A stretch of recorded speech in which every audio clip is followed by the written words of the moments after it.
I'm Dr. Catherine Early, the Barbara Brown Chair of Ornithology here at the Science Museum of Minnesota, and I'm here to answer some of your questions.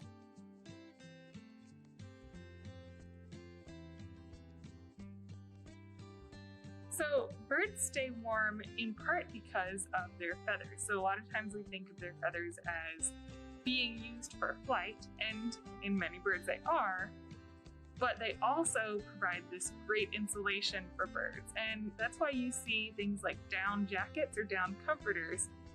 We're using this great insulating material to keep ourselves warm.